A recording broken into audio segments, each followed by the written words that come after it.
안녕하십니까. 7월 12일 기준 한 주간 물류 뉴스를 전해드리는 카고프레스 뉴스 브리프입니다.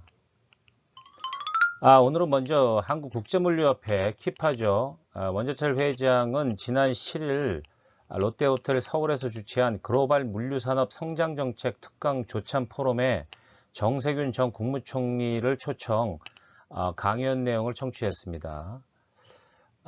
이날 참석자들은 그 대한민국 경제와 국제물류 그리고 국제물류 산업 발전을 위한 요인, 국제물류 선도국가로 가는 길, 그리고 향후 정세균 전 총리가 꿈꾸는 대한민국에 대한 그 강연을 들은 후에 몇 가지 어떤 특별한 질문을 해서 주목을 받았는데요. 이날 그 키파의 그 백영원 부회장은 그 국토해양부, 해양수산부, 산업자원부로 나눠주고 있는 이 물류 분야를 한데 모아서 새로운 물류산업부를 신설하는 것이 가능한지에 대해서 정세균 전 총리에게 질의를 했습니다. 추가로 청와대 물류비서관을 두는 방안에 대해서도 질문을 던졌는데요. 이에 대해 그 정세균 전 총리는 물류산업부의 신설이 중요한 이슈가 되고 있다는 현장의 목소리가 현재 물류산업의 중요성을 말하는 것이기 때문에 나온 질문인 것 같다라고 말하면서, 다만 그 정부 부처 신설은 굉장히 힘들고 어려운 작업이기 때문에 향후 충분한 어떤 협의가 필요할 것이고, 청와대 물류비서관을 두는 것 역시 필요하다면 당연히 둘 용의가 있다고 말했습니다. 일단 그 물류산업부의 당장 신설은 어렵지만 물류비서관 정도를 두어서 현장의 목소리를 반영하는 방안으로 부처의 조정 역할을 할 수 있을 것으로 보는 것 같습니다. 이날은 또 추가로 그 한국교통연구원 예충렬 선임연구위원이 최근 그 대한항공과 아시아나의 합병 이슈에 대해서 질문을 던졌어요. 국제물류업계 입장에서는 향후 합병이 그 시장 환경에 바람직하지는 않다, 불리할 수도 있다라는 우려의 목소리가 있다고 전했는데요. 이 질문에 대해서 정세균 전 총리는 그 대기업 간의 합병은 당연히 거대 기업 탄생에 따른 독점 현상이 발생하고 이로 인해 수요자 불편이 뒤따르게 된다라고 전제하면서, 그러한 우려 중에도 합병할 수밖에 없는 물리적 상황들을 이해하고 충분히 관리를 하고 개선할 수 있을 것이라고 생각한다 라고 답해서, 합병 후 독과점의 위험성을 정부 차원에서 모니터링할 수 있을 것이라고 밝혔습니다. 이 자리에는 그 엄재동 대한항공 화물 담당 전무와 김광석 아시아나항공 부사장도 참석해 있었습니다. 한편 이번 그 조참 포럼은 국제물류업계의 글로벌 물류 경쟁력 강화를 위해서 협회 회원사 대표를 비롯한 관계 정부기관, 국제물류자문위원단, 협회, 홍보단 등 연구 및 대학교 관련 업계 대표 등 다양한 분야의 대표와 임직원들 한 90명 이상이 참석해서 성황을 이루었고요. 오랜만에 협회가 내실 있는 강연 모임을 주최했다면서 박수를 보내기도 했습니다. 다음은 인천 세관 소식을 좀 전해드릴게요. 지난 7월 7일이죠. 인천 본부세관은 인천항 LCL 화물 실화조 성실신고 추진 100일을 맞아서 컨테이너 27대 그리고 BL 852건을 그 전수검사한 결과 납세 의무자를 위장신고한 실화주 432개사와 이들과 관련된 포드 29개사를 적발했다고 밝혔습니다. 적발된 실하주들은 그 명의위장업체 56개를 이용해서 납세 의무자를 허위로 신고하면서 수입 신고 가격을 최소 절반에서 최대 33분의 1까지 저가 신고하고 수량을 축소하기도 하면서 관세를 탈루 밀수입했다고 지적했으며, 일부 업체는 그 지적재산권 침해 물품을 반입하기도 했다고 밝혔습니다. 문제는 일부 포더들은 실화주에게 수수료를 받고 수입 신고를 위한 명의위장 업체를 제공했기도 했고요. 세관에 등록하지 않아서 화물 운송을 주선할 자격이 없는 상태에서 보세화물을 취급하고 위조된 선화증권을 발행하는 등 통관 물류지수를 교란한 업체들도 상당 업체가 드러났다고 세관이 지적했습니다. 요번에 그 적발된 업체들은 그 무자격 포도 1개사는 관세법에 따라 철회하고 납세 의무자를 허위 신고한 명의위장 업체 10개사도 구체적인 조사 후 엄벌할 예정이라고 인천세관 본부세관은 밝혔습니다. 한편 인천 본부세관은 지난 3월 24일이죠. 관내 포도 및 관세사 2746개사를 대상으로 포도 등의 하주를 대신해 관세사의 수입 신고를 의뢰할 때 납세 의무자 정보를 정확히 확인하여 제공하도록 관세행정 질서를 유지한 세관장 명령문을 발송한 바 있습니다.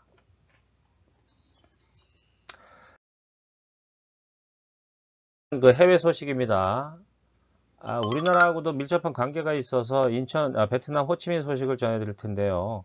뭐 일간지나 방송을 통해서 보도됐습니다만 지난 9일부터 베트남 호치민시가 도시 완전 봉쇄에 들어갔다는 소식입니다.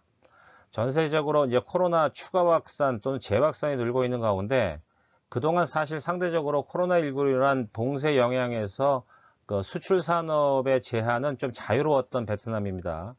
그런데 이제 이번 하노이시의 전면 락다운으로 베트남 공급망 시장이 커다란 타격을 입을지 모른다는 시장의 우려가 나오고 있는 상황입니다. 이번 조치로 일단 베트남은 그 남부 상업 거점 도시죠.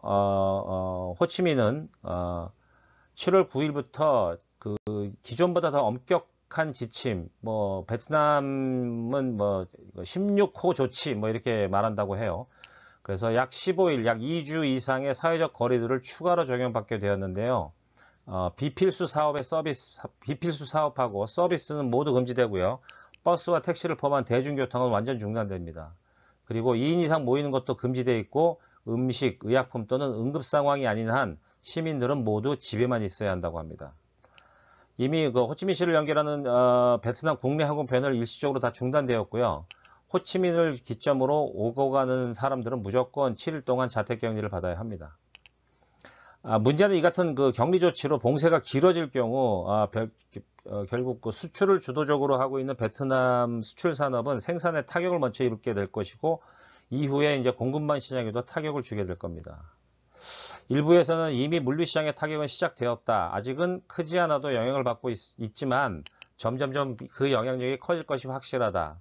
특히 항구와 항구와의 지방 클러스터가 잠시라도 폐쇄될 경우 베트남 전체 수출 산업은 즉각적으로 엄청난 타격을 입을 것이며 동시에 물류시장도 마찬가지다라고 시장 관계자들은 지적하고 있습니다. 일부 업체는 벌써 뭐 창고 부족은 뭐 심각한 상황에 가까워지고 있고 공장 생산도 계속된다고 하더라도 그 출하 자체가 불가능해지는 상황이 오기 때문에 물류시장 입장에서는 큰일이다라는 반응을 보이고 있습니다. 그 베트남은 우리하고도 수출 산업이 그 링크되어 있기 때문에 현지 진출업체들의 관심이 필요한 상황이라고 봅니다.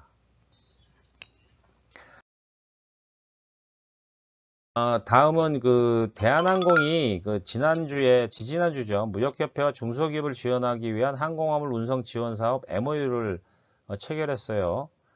그 소식도 이미 알려드린 바 있습니다만 그 연장선상에서 곧바로 이번에 대한항공이 중소기업 전용 화물 공급 지원책으로 미국 로스앤젤레스행 화물기를 주 2회 운항한다는 소식입니다.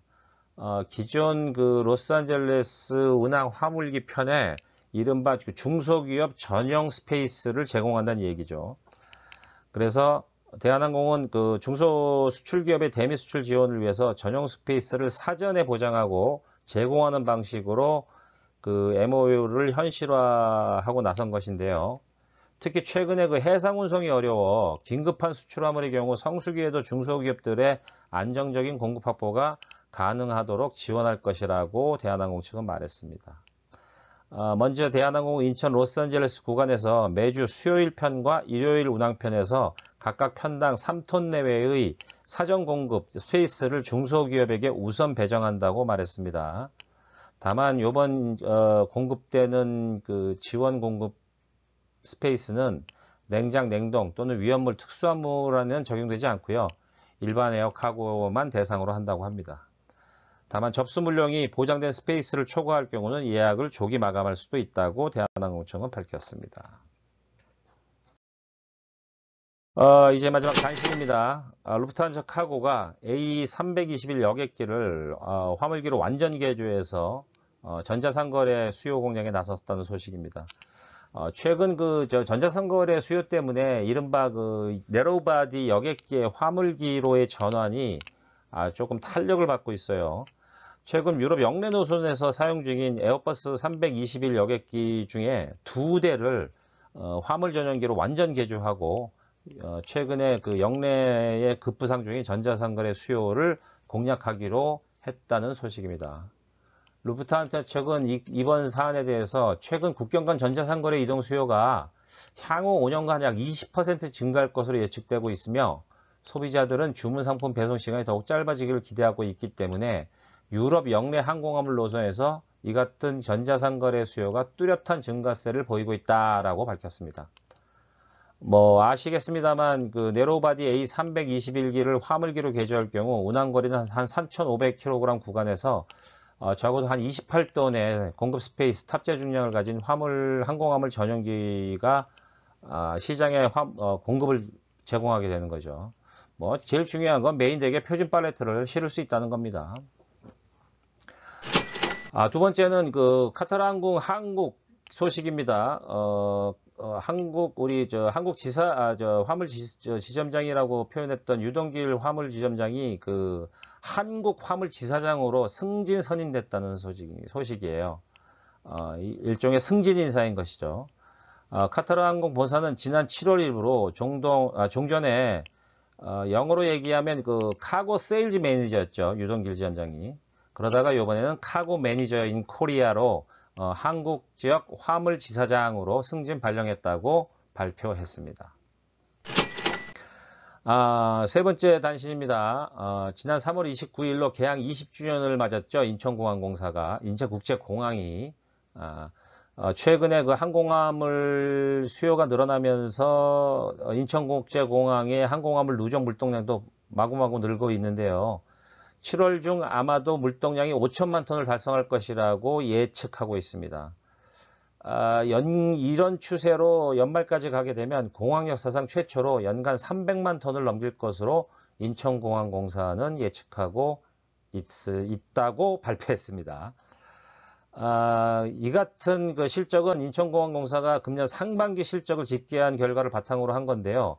지난해 같은 기간보다 6개월 동안 21.8%가 증가한 162만 4,728톤의 화물을 인천공항을 통해서 처리했기 때문입니다. 이 같은 그 항공화물의 급격한 증가는 뭐 아시겠습니다만 코로나19 영향으로 마스크하고 코로나19 진단키트, 백신, 이른바 PPE 관련 부품 수송이 증가했고 동시에 해외 직구든 정자상거래 수요가 급증한 것으로 공항공사 측은 분석하고 있습니다. 이에 따라서 인천공항은 7월 2일 기준에 인천공항 누적 화물 물동량이 4,900만 톤을 넘어섰기 때문에 이달 중, 즉 7월 말 항공화물 실적이 아마 8월 초쯤 나오겠습니다만 개항 이후 누적 물동량으로 5천만 톤을 가뿐히 넘길 것으로 전망하고 있습니다.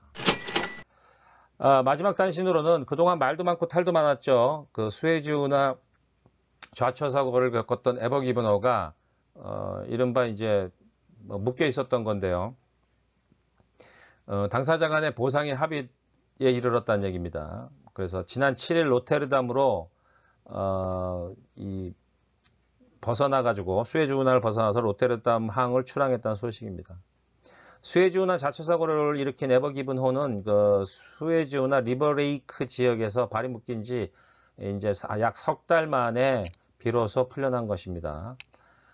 법적으로 에어 기브노의 소유주인 쇼세이 킨카이샤 일본 법률회사가 7월 6일 수에즈운하 관리청과 보상 금액에 최종 합의를 했다라고 발표를 했는데요. 양측에 얼마의 합의를 했는지는 구체적으로 공개하지 않기로 했다고 합니다.